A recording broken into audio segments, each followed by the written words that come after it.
La filosofía cristiana y escolástica se erigen como los pilares fundamentales del pensamiento medieval, que se expandieron desde los primeros siglos de la Edad Media hasta el Renacimiento.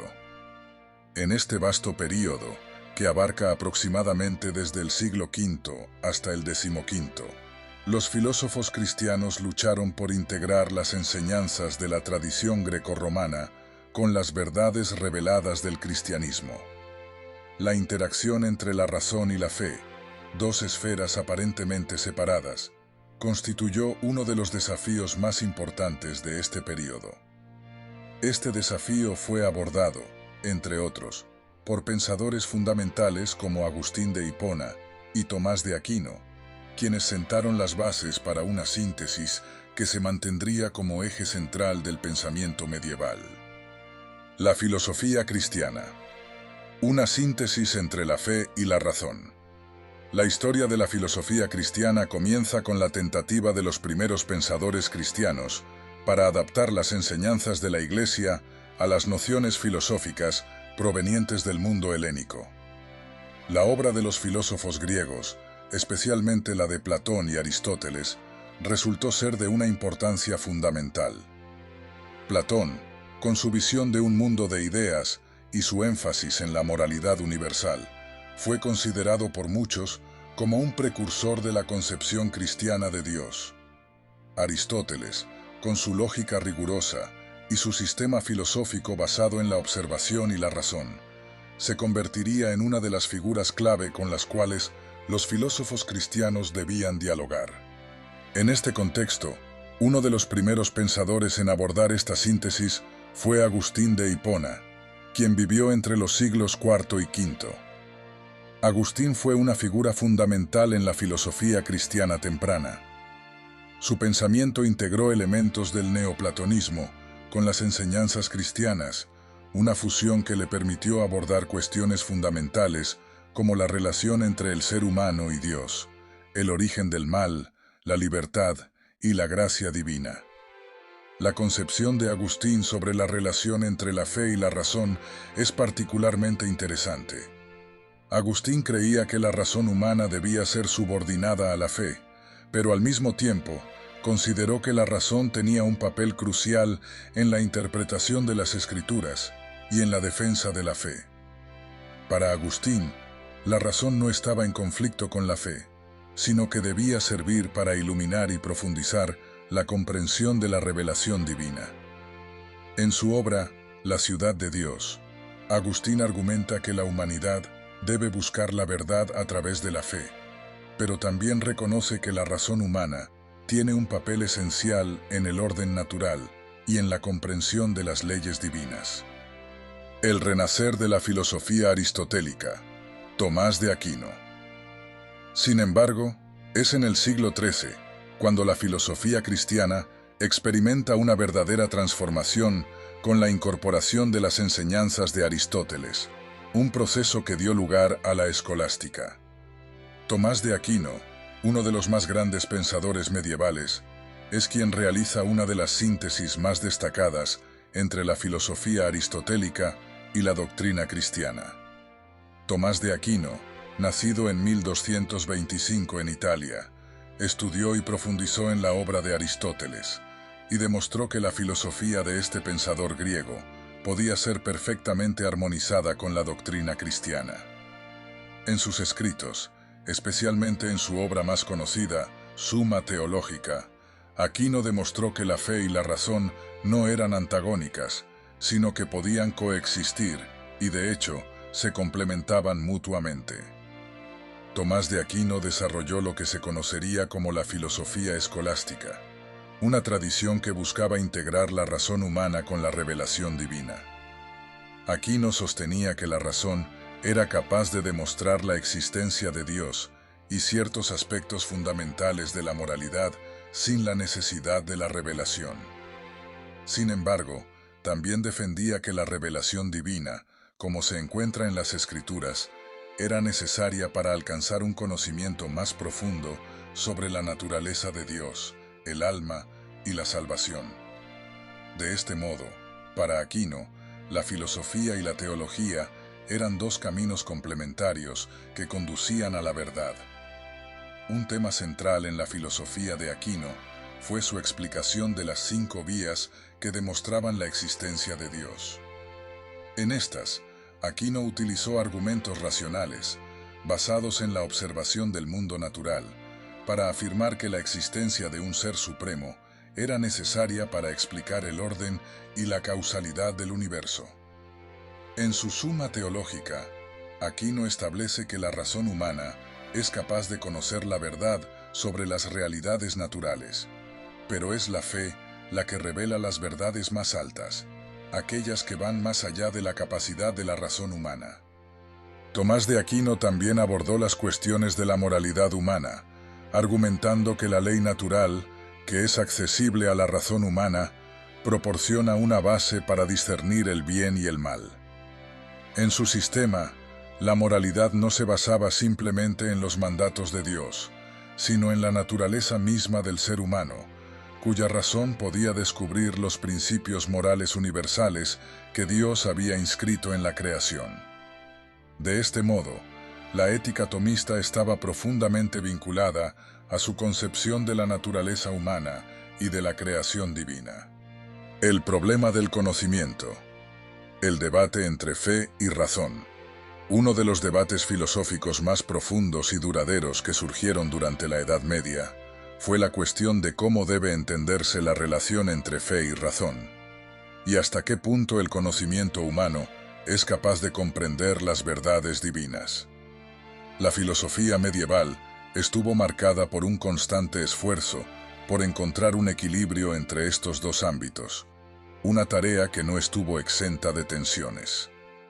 La cuestión de la iluminación divina o la iluminación divina fue central para pensadores como Agustín.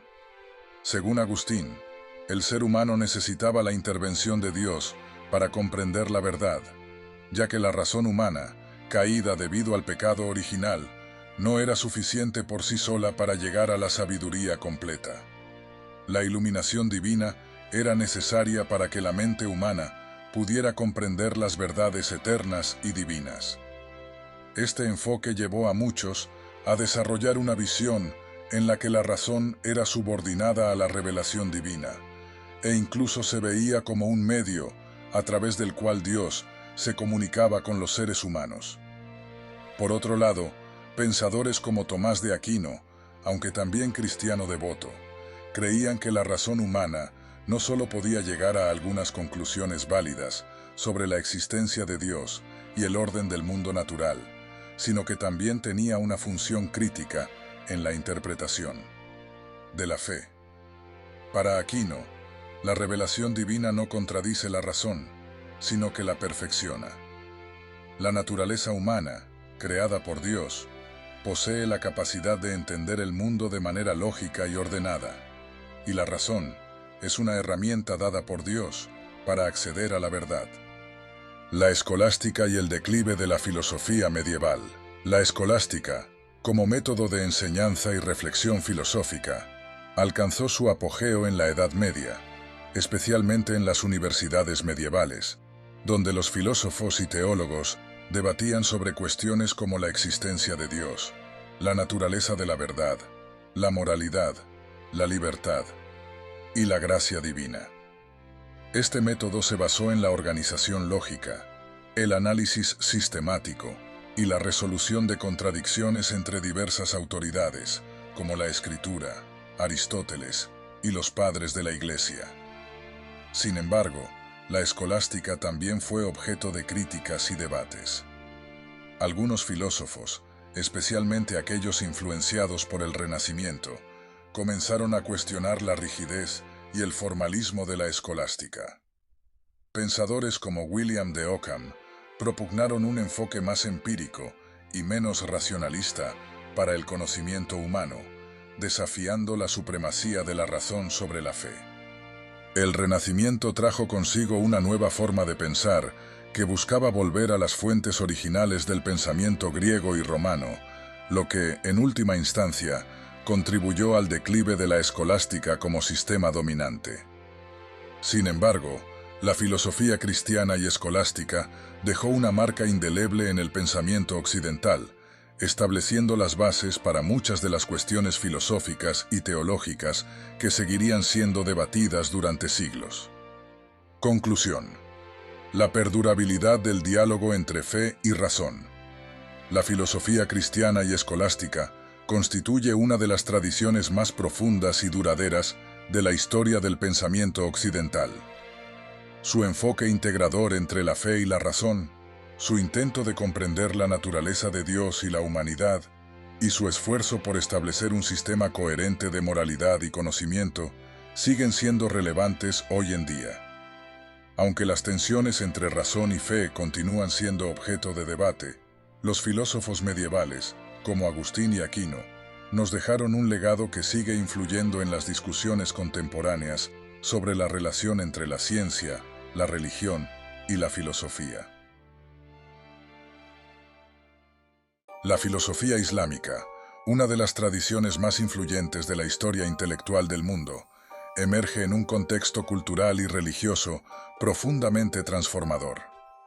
Durante el auge del Imperio Islámico, especialmente entre los siglos VIII y XIII, pensadores musulmanes se dedicaron a la preservación, interpretación y expansión del conocimiento, fusionando las tradiciones filosóficas griegas con sus propias perspectivas espirituales, científicas y lógicas. Este período es especialmente notable por las contribuciones de filósofos como Avicena, Ibn Sina, y Averroes, Ibn Rushd, cuyas obras no solo enriquecieron la filosofía islámica, sino que también jugaron un papel crucial en la transmisión de ideas filosóficas hacia Europa y la posterior Revolución Científica. La búsqueda del conocimiento. En el contexto del Islam, el conocimiento es un valor esencial. En el Corán, se enfatiza repetidamente la importancia de la búsqueda del saber, y el profeta Mahoma es considerado como el modelo de un sabio que guía a la humanidad hacia la verdad. Este énfasis en el conocimiento impulsó el florecimiento de las ciencias, las matemáticas, la astronomía, la medicina y, por supuesto, la filosofía. Sin embargo, los filósofos islámicos no se limitaban solo a la interpretación religiosa. Su mirada era más amplia, a incluir los estudios filosóficos griegos clásicos, como los de Platón, Aristóteles, Galeno y Ptolomeo. Con la expansión del Imperio Islámico, las obras de los filósofos griegos llegaron a ser preservadas y traducidas al árabe, especialmente en los grandes centros de aprendizaje, como Bagdad, Córdoba y El Cairo. Los musulmanes adoptaron las enseñanzas de los antiguos griegos y romanos, pero las reinterpretaron desde una perspectiva islámica. La filosofía islámica, por lo tanto, no se entendió simplemente como una continuación del pensamiento griego, sino como una tradición viva que buscaba la integración de la razón y la fe. Avicena. La integración de la filosofía aristotélica con el pensamiento islámico. Uno de los más influyentes filósofos de la Edad de Oro del Islam fue Avicena, Ibn Sina, un pensador persa nacido en 980 DC. Avicena es mejor quizás conocido por su obra más famosa, El Libro de la Curación, que abarca una vasta gama de temas, desde la filosofía hasta la medicina y la lógica. Su influencia en la filosofía islámica y europea es profunda y multifacética. Avicena era un experto en la obra de Aristóteles y Platón, pero buscaba integrar las ideas de estos dos grandes filósofos de maneras que coincidían con la cosmovisión islámica. En particular, Avicena tomó las ideas de Aristóteles sobre la metafísica y las adaptó a las enseñanzas del Islam, concibiendo una visión del universo que estaba en armonía con la existencia de un solo Dios, o Alá. Una de sus contribuciones más importantes fue su interpretación de la noción aristotélica de causa primera, o motor inmóvil. Avicena desarrolló una compleja teoría de la causalidad que afirmaba que el universo dependía de un ser necesario, que por su propia naturaleza no podría no existir. Este ser necesario según Avicena, es Dios, quien es el principio de todo lo que existe, y a partir de él emana todo lo demás, tanto en el plano espiritual como físico.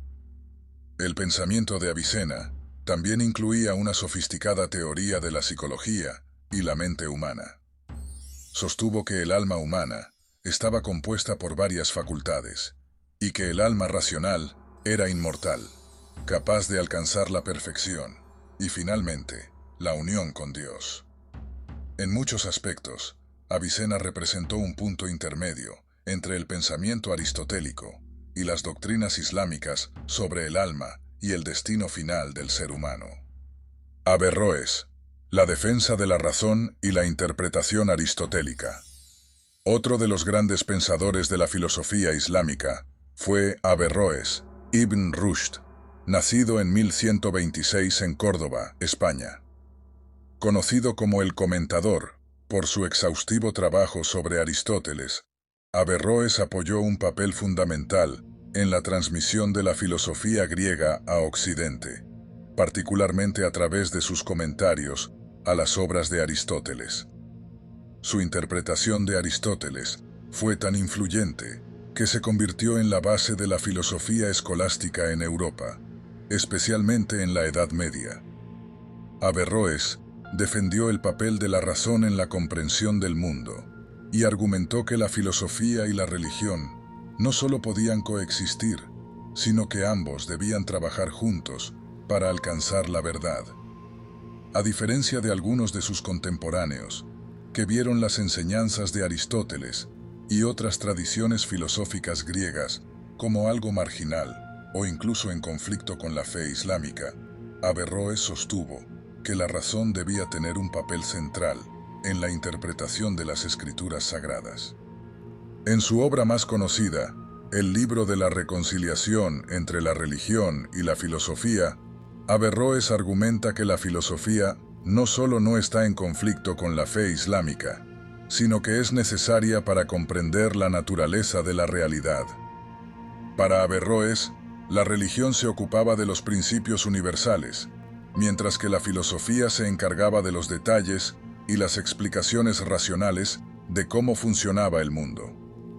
Averroes también discutió la naturaleza del alma y la relación entre la razón humana y la divinidad. Afirmó que el intelecto humano tiene la capacidad de llegar a la verdad a través del uso de la razón, y que solo un número limitado de personas, los filósofos, pueden alcanzar la comprensión más profunda de la realidad. Esta idea de una élite intelectual que tiene acceso al conocimiento más profundo fue un tema recurrente en la filosofía islámica. La filosofía islámica en Occidente. Las contribuciones de Avicena y Averroes fueron fundamentales no solo en el mundo islámico, sino también en el pensamiento europeo medieval. A través de las traducciones y comentarios de sus obras, las ideas filosóficas islámicas llegaron a ser conocidas por pensadores como Tomás de Aquino, que fue profundamente influenciado por las enseñanzas de Aristóteles, y que, a su vez, integró muchas de las ideas de Averroes, y Avicena en su propia teología.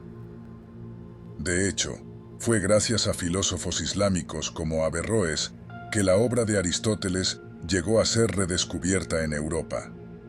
Los comentarios de Averroes fueron estudiados por los pensadores europeos y con el tiempo influyeron en la filosofía cristiana medieval, creando un puente entre el mundo islámico y el europeo. Sin embargo, la influencia de los filósofos islámicos también tuvo un impacto más allá de la filosofía. Avicena, por ejemplo, fue un pionero en el campo de la medicina.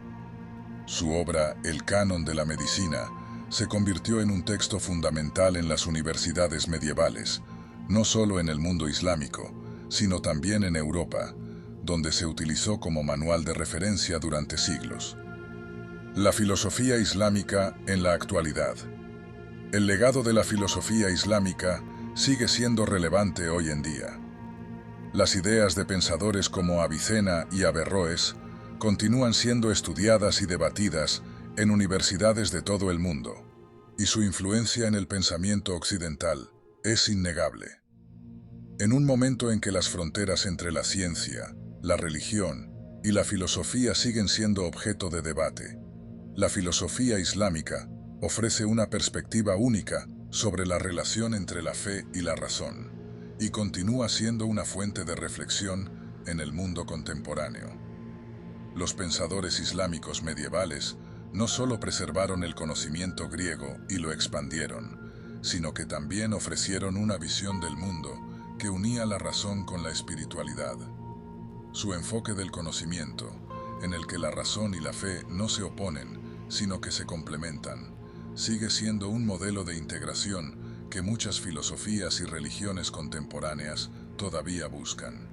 Conclusión. En resumen, la filosofía islámica, a través de la obra de Avicena y Averroes, representó un punto crucial en la historia del pensamiento humano. Estos pensadores no solo preservaron y comentaron el legado filosófico griego, sino que lo integraron con las enseñanzas del Islam para crear un sistema de pensamiento único. La obra de Avicena y Averroes, al cruzar las fronteras del mundo islámico y llegar a Europa, también fue compatible con un papel esencial en el desarrollo del pensamiento occidental. Su legado perdura no solo en el ámbito filosófico, sino también en las ciencias, la medicina y la teología, mostrando que la búsqueda del conocimiento es una tarea que trasciende las fronteras culturales y religiosas. El Renacimiento, la nueva luz del pensamiento. El Renacimiento fue, sin duda, uno de los periodos más trascendentales en la historia de la humanidad. En este resurgir cultural, que se desplegó en Europa entre los siglos XIV y XVII, se vivió un renacer no solo en las artes, la literatura y la ciencia, sino también en la filosofía. A medida que los pensadores de la época redescubrían las obras de los antiguos filósofos griegos y romanos, se abrió una puerta hacia un nuevo tipo de reflexión crítica sobre la existencia, el conocimiento y el ser humano mismo.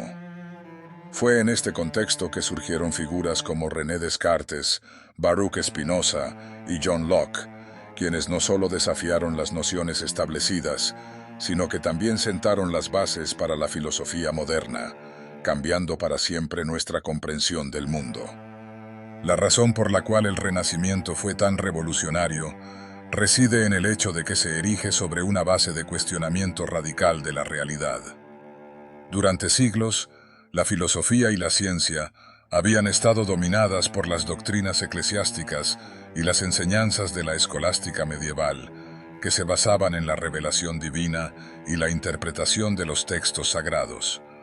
Sin embargo, los filósofos del Renacimiento, influenciados por el redescubrimiento de los textos de Aristóteles, Platón y otros pensadores clásicos, comenzaron a explorar un enfoque más empírico, racional y centrado en el ser humano.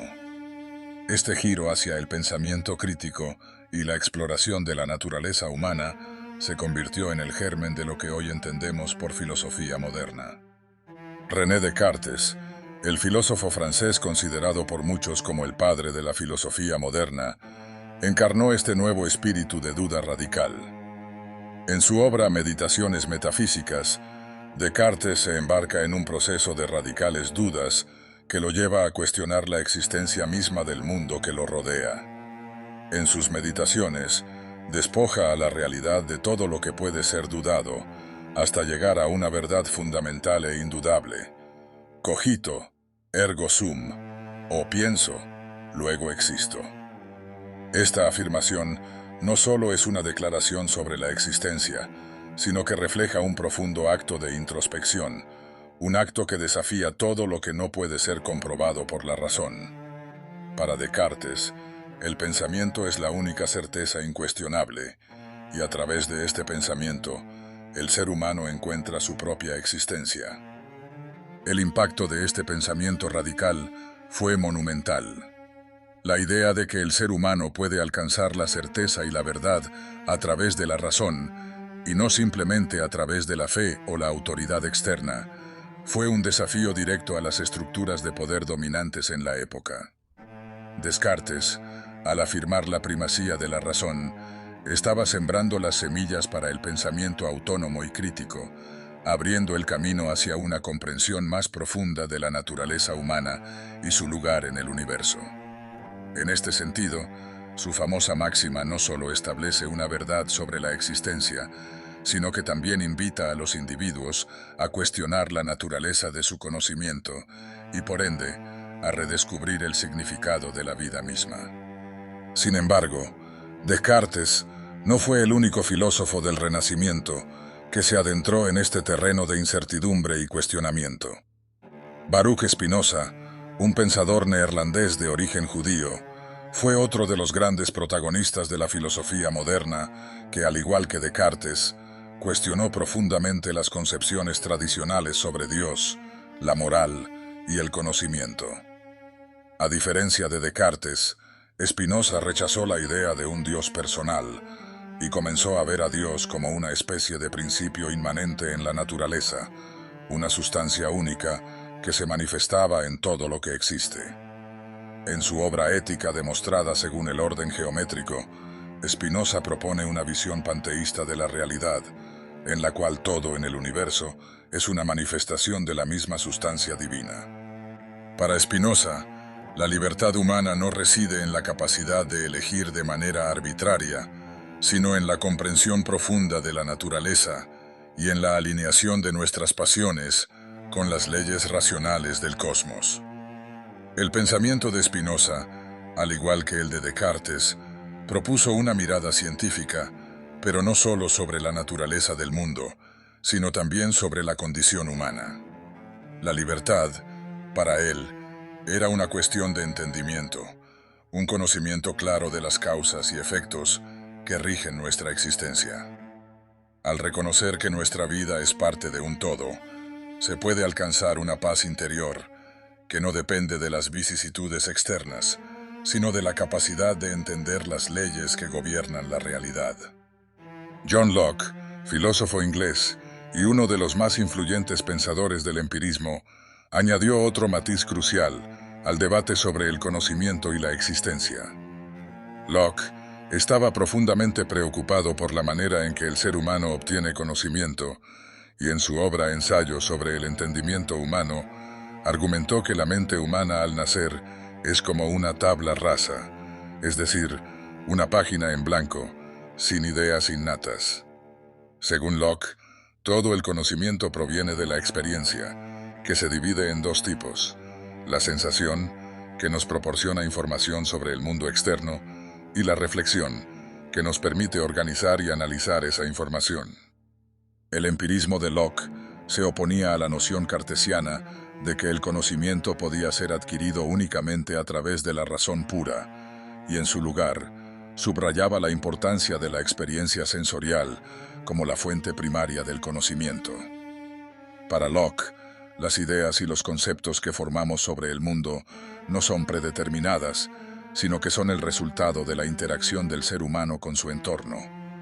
Esto le llevó a desarrollar una teoría política que influyó profundamente en el pensamiento liberal, donde defendió los derechos naturales del individuo a la vida, la libertad y la propiedad.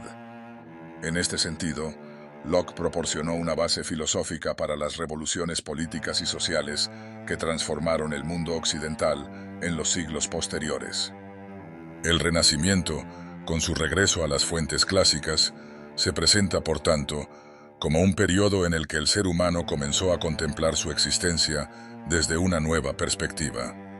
La cuestión de qué significa existir y cómo se puede conocer la realidad, que había sido el dominio de la teología y la filosofía medieval, pasa a ser abordada desde un ángulo completamente nuevo. Los filósofos renacentistas, como Descartes, Spinoza y Locke, no solo nos instan a cuestionar las certezas previas, sino a reconfigurar nuestra relación con el conocimiento y con el mundo. Lo que une a estos pensadores es su esfuerzo por poner al ser humano en el centro de la reflexión filosófica, como un agente activo en la búsqueda de la verdad. Ya no se trata de aceptar dogmas impuestos desde fuera, sino de utilizar la razón, la experiencia y la reflexión crítica como herramientas para descubrir las leyes que rigen el universo y la naturaleza humana. En lugar de ser meros receptores de conocimiento, los seres humanos se convierten en creadores de su propia comprensión del mundo. Este nuevo enfoque, que emergió en el Renacimiento, no solo transformó la filosofía, sino que también influyó profundamente en las ciencias, la política y las artes. La idea de que la razón humana es capaz de desentrañar los misterios del universo y de comprender su propia naturaleza abrió el camino para los grandes avances de la ciencia moderna, la revolución industrial y el desarrollo de las democracias liberales. La búsqueda de la verdad, ahora centrada en el individuo y en su capacidad de pensar críticamente, se convirtió en la piedra angular de la civilización moderna. En conclusión, el Renacimiento fue más que un renacer de las artes y la cultura. Fue un renacer del pensamiento humano. Los filósofos de esta época no solo se dedicaron a recuperar las ideas de los antiguos, sino que también se atrevieron a cuestionarlas y transformarlas. En su afán por comprender la existencia y el conocimiento, abrieron nuevas fronteras para la humanidad, sentando las bases de la filosofía moderna, y con ello, de un mundo en el que el pensamiento crítico y la razón se convierten en las principales herramientas para entender nuestra existencia. La Ilustración, un movimiento intelectual que marcó profundamente el desarrollo del pensamiento occidental, se desarrolló en el siglo XVIII y representó una ruptura significativa con las concepciones medievales y absolutistas del mundo. Fue una era en la que las ideas de la razón, la libertad, la ciencia y la moralidad adquirieron un protagonismo fundamental, y filósofos como Immanuel Kant, Jean-Jacques Rousseau y David Hume desempeñaron papeles cruciales en la redefinición de la humanidad y su relación con el conocimiento, la ética y la política. El optimismo sobre la razón humana y su capacidad para conducir al progreso social y moral, a través de un proceso de iluminación mental, se convirtió en uno de los pilares de este periodo histórico. Immanuel Kant, en particular, se erige como una de las figuras más emblemáticas de la Ilustración, especialmente en su obra Crítica de la Razón Pura, 1781, en la que establece las bases del conocimiento humano. Kant cuestiona las formas tradicionales de concebir la relación entre el sujeto y el objeto, y propone que el conocimiento no es solo un reflejo pasivo de la realidad, sino una construcción activa de la mente humana. Según Kant, la razón humana no solo es capaz de alcanzar el conocimiento, sino que también es la única capacidad que permite al individuo actuar moralmente. Esta concepción de la razón como fuerza generadora de moralidad y conocimiento lleva a Kant a formular su famosa imperativo categórico, que establece que los principios morales deben ser universales y aplicables a todos los seres humanos, sin excepción. De acuerdo con Kant, la razón no solo puede guiarnos a la verdad sobre el mundo, sino también a la verdad sobre cómo debemos actuar moralmente. Kant sostiene que la Ilustración es un proceso de liberación del ser humano de su tutela, que es la incapacidad de pensar por uno mismo. La razón, en este contexto, se convierte en la herramienta fundamental para emancipar al ser humano de las cadenas de la superstición, el dogma religioso y la autoridad externa. Para Kant, el ser humano debe tener el coraje de usar su propia razón, sin depender de otros, lo que implica una crítica a las estructuras tradicionales de poder y conocimiento. La Ilustración, desde esta perspectiva, es un llamado a la autodeterminación intelectual y moral, un proceso que tiene el potencial de transformar tanto al individuo como a la sociedad. Por otro lado, Jean-Jacques Rousseau ofrece una reflexión profunda sobre la naturaleza humana, la libertad y la política, que a su vez establece una crítica a la modernidad y sus instituciones. En su obra, El contrato social, 1762, Rousseau presenta una concepción radical de la libertad y la justicia que desafía las estructuras políticas de su tiempo. Rousseau cree que la civilización, lejos de ser un medio para el progreso, ha corrompido la bondad natural del ser humano. Según Rousseau, el hombre nace libre, pero en todas partes se encuentra encadenado por las instituciones sociales y políticas que han surgido a lo largo de la historia. La idea central de Rousseau es el contrato social, un acuerdo implícito entre los individuos de una comunidad para formar una sociedad que respete la libertad y la igualdad.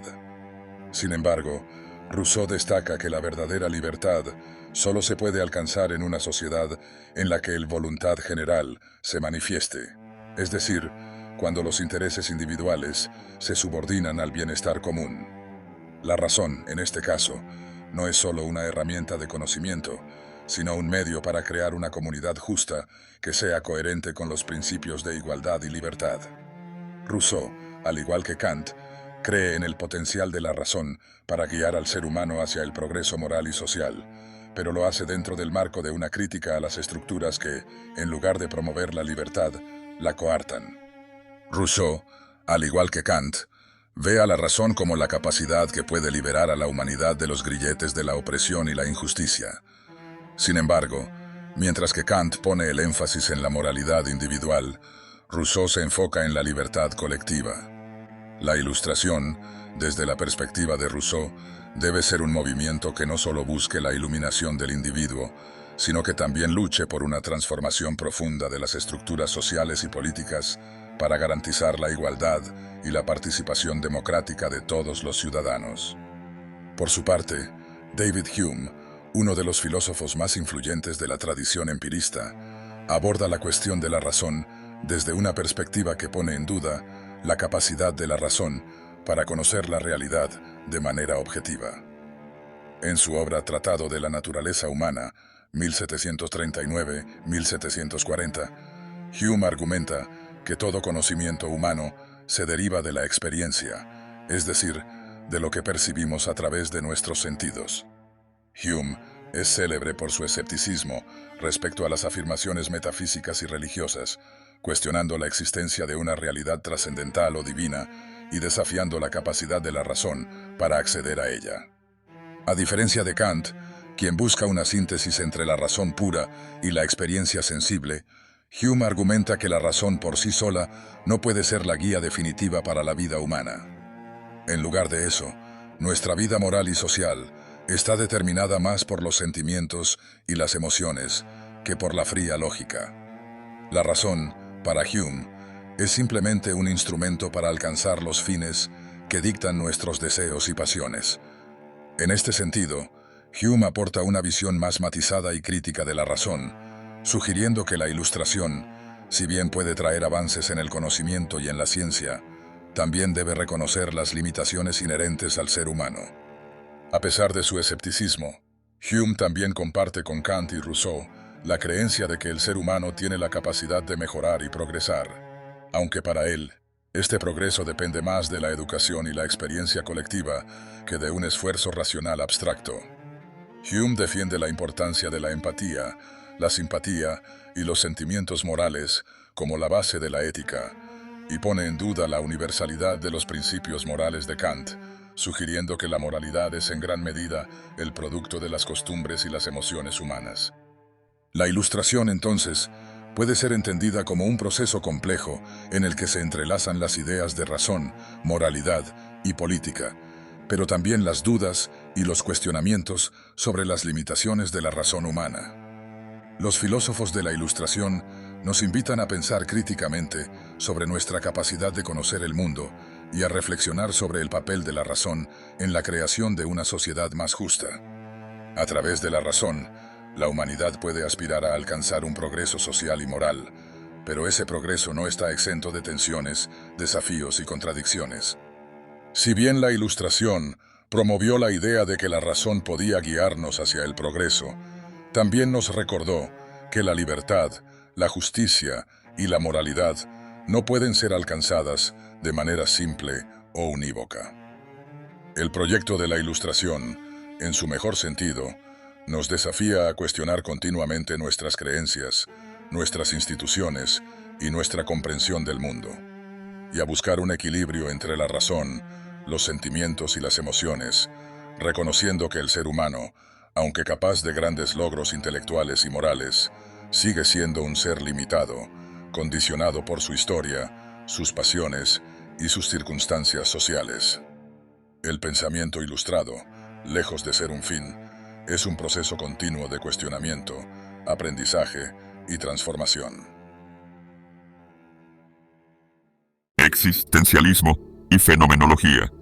Una reflexión filosófica profunda sobre la existencia humana, la libertad y el significado. El siglo XX fue testigo de una transformación radical en el campo de la filosofía, en la cual las preocupaciones tradicionales sobre la esencia de la realidad, la moralidad y la naturaleza del ser humano fueron abordadas con una profundidad nunca antes vista. Entre las corrientes más influyentes de este periodo, el existencialismo y la fenomenología emergieron como respuestas críticas ante las angustias existenciales, la crisis de los valores y la alienación inherente a la modernidad. La filosofía existencialista, con pensadores como Jean-Paul Sartre, y la fenomenología, iniciada por Edmund Husserl, fueron dos de las corrientes filosóficas que desafiaron las formas establecidas de pensar sobre la realidad, la conciencia y el ser. Cada una de ellas, aunque con diferencias notables en su enfoque y metodología, compartía un interés común por la experiencia humana concreta, el cuestionamiento del sentido y la lucha por la autenticidad en un mundo marcado por la incertidumbre. Existencialismo. La búsqueda de sentido en un mundo absurdo. El existencialismo, especialmente en su versión sartreana, parte de la premisa de que el ser humano no nace con una esencia predeterminada, sino que se constituye a través de sus acciones y decisiones. Sartre, en su obra fundamental, El ser y la nada, plantea que la existencia precede a la esencia, una afirmación radical que rompe con las concepciones tradicionales de la filosofía y la religión, que consideraban al hombre como una criatura que ya posee un propósito dado por una autoridad externa, como Dios o la naturaleza. Sartre argumenta que el ser humano, al estar desprovisto de una esencia fija, está condenado a la libertad. Sin embargo, esta libertad no es una bendición, sino una condena que puede ser tanto liberadora como angustiante. Al ser completamente libre para elegir su camino, el ser humano se enfrenta a una responsabilidad insoportable, pues al elegir, no solo determina su propio destino, sino que también define lo que es correcto y valioso para la humanidad en su conjunto. Esta libertad radical, sin embargo, es fuente de angustia, pues el hombre se enfrenta a la absoluta vacuidad del mundo. No existe una moral objetiva, ni un propósito trascendental que guíe sus actos. En palabras de Sartre, estamos condenados a ser libres, lo que implica que el hombre no puede escapar de la responsabilidad que implica la toma de decisiones. El existencialismo de Sartre busca comprender cómo el individuo, enfrentado a la nada y la libertad, puede crear sentido y autenticidad en un mundo que parece carecer de estos atributos por sí mismo. La única manera de enfrentar esta angustia existencial es a través de la acción concreta y el compromiso con uno mismo, la sociedad y el mundo. Fenomenología. El estudio de la experiencia consciente. Por otro lado, la fenomenología, fundada por Edmund Husserl a principios del siglo XX, ofrece una aproximación diferente a la comprensión de la experiencia humana, pero igualmente relevante para el existencialismo.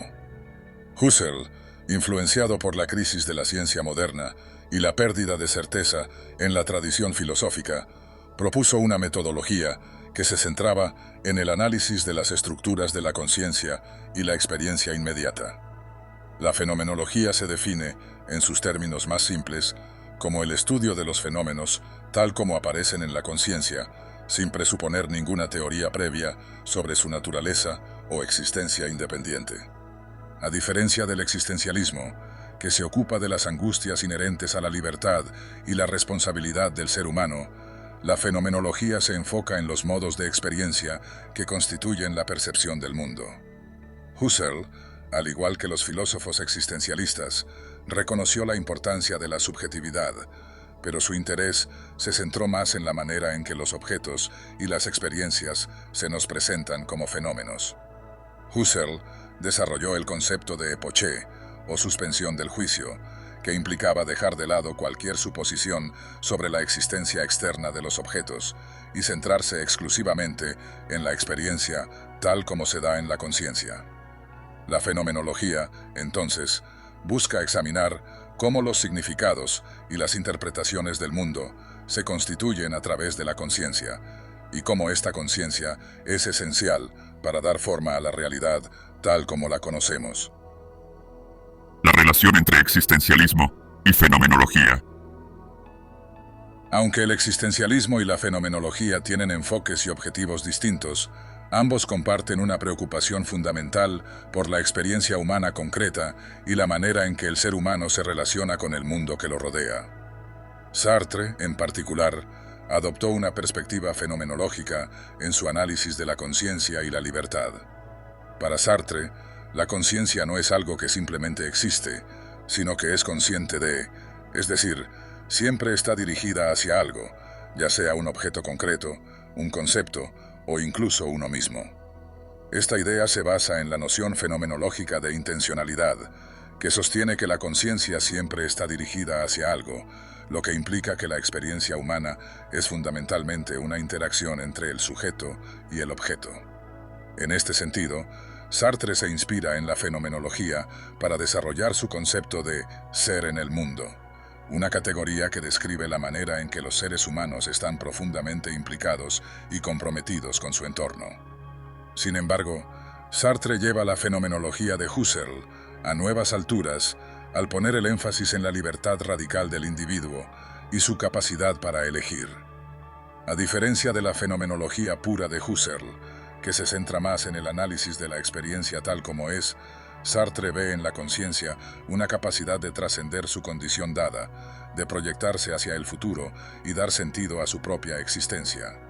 Mientras que la fenomenología de Husserl busca comprender cómo los objetos se presentan a la conciencia, el existencialismo de Sartre intenta entender cómo el ser humano se enfrenta a la nada y la libertad radical, y cómo puede crear significado y valor en un mundo desprovisto de ellos. La angustia existencial y la responsabilidad. El concepto de angustia es central tanto en el existencialismo como en la fenomenología, pero se manifiesta de maneras diferentes en cada corriente. En el existencialismo sartreano, la angustia es una respuesta natural a la libertad absoluta.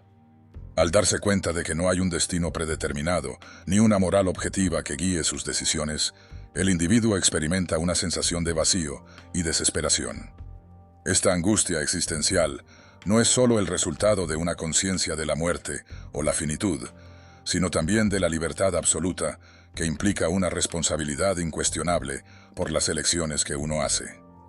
Para Heidegger, uno de los filósofos más influyentes en el desarrollo del existencialismo y la fenomenología, la angustia tiene una dimensión ontológica. En Ser y Tiempo, Heidegger sostiene que la angustia surge cuando el individuo se enfrenta a la realidad de su propia finitud y a la posibilidad de su no ser. Este enfrentamiento con la muerte, lejos de ser algo que simplemente cause miedo, tiene la capacidad de revelar una comprensión más profunda del ser, de la autenticidad y de la libertad. La angustia no es solo un estado de desolación, sino una oportunidad para que el individuo se libere de las presiones externas y tome posesión de su propia vida, reconociendo su existencia como finita y única. La cuestión del significado. La cuestión del significado es otra de las áreas fundamentales donde el existencialismo y la fenomenología se encuentran. En la tradición filosófica occidental, la pregunta por el significado del ser humano ha sido una constante. Sin embargo, para los existencialistas como Sartre, el significado no está dado de antemano. El ser humano debe crear su propio significado a través de sus actos y elecciones. No existe un propósito universal ni un sentido trascendental al que el individuo deba someterse. En este sentido, el existencialismo se aleja de las filosofías que encuentran un significado inherente en el cosmos o en la divinidad, y propone en su lugar que cada individuo es responsable de construir su propia vida. Por su parte, la fenomenología de Husserl, al centrarse en la estructura de la experiencia, no se preocupa tanto por dar un significado último al mundo, sino por cómo los significados se constituyen en la conciencia. De manera similar, Heidegger, aunque influenciado por la fenomenología, sostiene que el ser humano encuentra significado en su relación con el mundo, en su manera de ser en el mundo. Sin embargo, Este significado no es algo fijo o dado, sino que es el resultado de la interacción del ser humano con su entorno, un proceso que implica una constante reinterpretación de los significados y valores. Conclusión.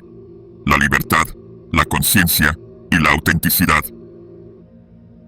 La relación entre el existencialismo y la fenomenología ofrece una visión compleja y matizada de la experiencia humana, una experiencia marcada por la libertad, la angustia y la constante búsqueda de sentido. Ambos enfoques filosóficos nos invitan a cuestionar lo que damos por supuesto sobre el mundo, sobre nosotros mismos y sobre las estructuras que conforman nuestra vida cotidiana. Mientras que el existencialismo nos confronta con la libertad absoluta y la responsabilidad que conlleva, la fenomenología nos llama a explorar las profundidades de nuestra conciencia y la manera en que percibimos el mundo. Juntos, nos proporcionan herramientas para afrontar la incertidumbre, la angustia y el vacío de un mundo sin sentido, y nos ofrecen una forma de acercarnos a la vida con una mayor autenticidad, libertad y conciencia. La filosofía es un campo vasto y multifacético que ha evolucionado a lo largo de los siglos, presentando una rica diversidad de enfoques y perspectivas. Entre las corrientes filosóficas más influyentes del siglo XX, destacan la filosofía analítica y el posmodernismo, dos corrientes que, aunque a menudo se presentan como opuestas, en realidad comparten ciertas preocupaciones subyacentes respecto al lenguaje, el conocimiento y la interpretación. Filosofía analítica, el lenguaje y la lógica. La filosofía analítica se desarrolló a finales del siglo XIX y principios del siglo XX, impulsada principalmente por la obra de filósofos como Bertrand Russell, Gottlob Frege y, sobre todo, Ludwig Wittgenstein. Esta corriente filosófica pone un énfasis significativo en el análisis lógico y lingüístico como medio para resolver problemas filosóficos. Para los filósofos analíticos, el lenguaje no es solo un vehículo de comunicación, sino una herramienta esencial para entender la estructura de la misma realidad. Wittgenstein, uno de los más influyentes exponentes de la filosofía analítica, apoyó un papel crucial en la redefinición del lenguaje en la filosofía moderna. Su primera obra, Tractatus Logico-Philosophicus, es fundamental para la tradición analítica. En este texto, Wittgenstein propone que la estructura del lenguaje refleja la estructura de la realidad, y que solo aquello que puede ser expresado de manera lógica tiene sentido. Según él, muchos problemas filosóficos surgían de malentendidos sobre el uso del lenguaje, y la tarea del filósofo era esclarecer el uso correcto de las palabras y frases. En sus trabajos posteriores, especialmente en investigaciones filosóficas, Wittgenstein abandonó algunas de las ideas más estrictas de su primer enfoque y comenzó a desarrollar una visión más dinámica del lenguaje.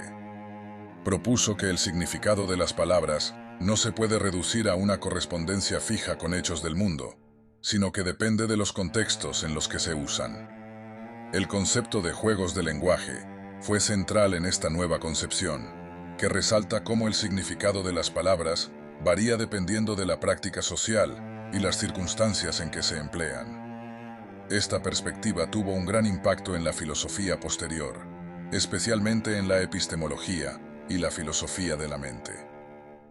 La filosofía analítica también se caracteriza por un enfoque riguroso y sistemático en la resolución de problemas, utilizando herramientas como la lógica formal y el análisis conceptual. Para los filósofos analíticos, muchos de los problemas filosóficos tradicionales, como la naturaleza de la mente, la ética o la metafísica, pueden aclararse a través de un análisis preciso del lenguaje y la lógica. Esta corriente ha influido en disciplinas tan diversas como la filosofía de la ciencia, la ética, la epistemología y la filosofía de la mente. El posmodernismo, desafiando las narrativas universales.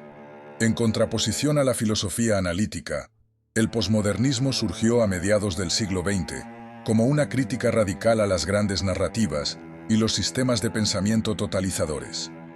Figuras clave como Michel Foucault, Jacques Derrida y Jean-François Lyotard se convirtieron en los principales exponentes de esta corriente filosófica.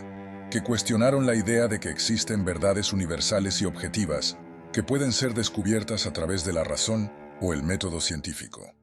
El posmodernismo se caracteriza por su escepticismo hacia las grandes narrativas que pretenden explicar la totalidad de la experiencia humana, como las ideologías políticas, las teorías científicas y las religiones. En lugar de aceptar estas narrativas como verdades universales, los posmodernistas argumentan que toda verdad es el resultado de construcciones sociales, históricas y lingüísticas que varían según el contexto. Según esta visión, lo que consideramos real es, en última instancia, una interpretación influenciada por las estructuras de poder, los lenguajes y las culturas en los que estamos inmersos. Michel Foucault es quizás uno de los pensadores más influyentes del posmodernismo. En su obra, Foucault explora cómo las estructuras de poder están íntimamente vinculadas con la producción del conocimiento. En libros como Vigilar y Castigar y La arqueología del saber, Foucault examina cómo las instituciones sociales, como la cárcel, el hospital, la escuela, no solo organizan la vida social, sino que también producen verdades sobre la moralidad, la salud, la educación y otros aspectos de la vida humana. Para Foucault, la verdad no es algo que se descubre, sino algo que es producto de relaciones de poder. Las sociedades definen lo que es normal y anormal, y lo hacen a través de discursos que controlan y regulan las vidas de las personas. Por su parte, Jacques Derrida, el filósofo francés conocido por su teoría deconstructivista, desafió las nociones tradicionales de significado y texto. Derrida argumentó que el lenguaje nunca puede capturar completamente la realidad y que cualquier intento de establecer un significado definitivo es siempre provisional y abierto a la interpretación. A través de su concepto de deconstrucción, Derrida mostró cómo las estructuras lingüísticas tradicionales están plagadas de ambigüedades, contradicciones y diferencias que hacen imposible llegar a un significado absoluto. En lugar de buscar una interpretación definitiva de los textos, Derrida abogó por un enfoque más flexible y pluralista, en el que el significado siempre está en proceso y sujeto a revisión. Filosofía analítica y posmodernismo. Un encuentro de ideas. A pesar de sus diferencias en enfoque y objetivos, la filosofía analítica y el posmodernismo comparten algunos puntos de intersección. Ambas corrientes filosóficas tienen un interés profundo en el lenguaje, aunque lo abordan desde perspectivas muy distintas. La filosofía analítica busca clarificar el lenguaje y sus usos para resolver problemas filosóficos, mientras que el posmodernismo ve el lenguaje como algo más fluido y problemático, susceptible a interpretaciones diversas e incluso manipulaciones ideológicas. El lenguaje es, para ambos enfoques, un campo en el que se juega la construcción del conocimiento y la verdad. Mientras que los filósofos analíticos buscan una estructura lógica y precisa en el lenguaje, los posmodernistas enfatizan su carácter contingente y socialmente determinado.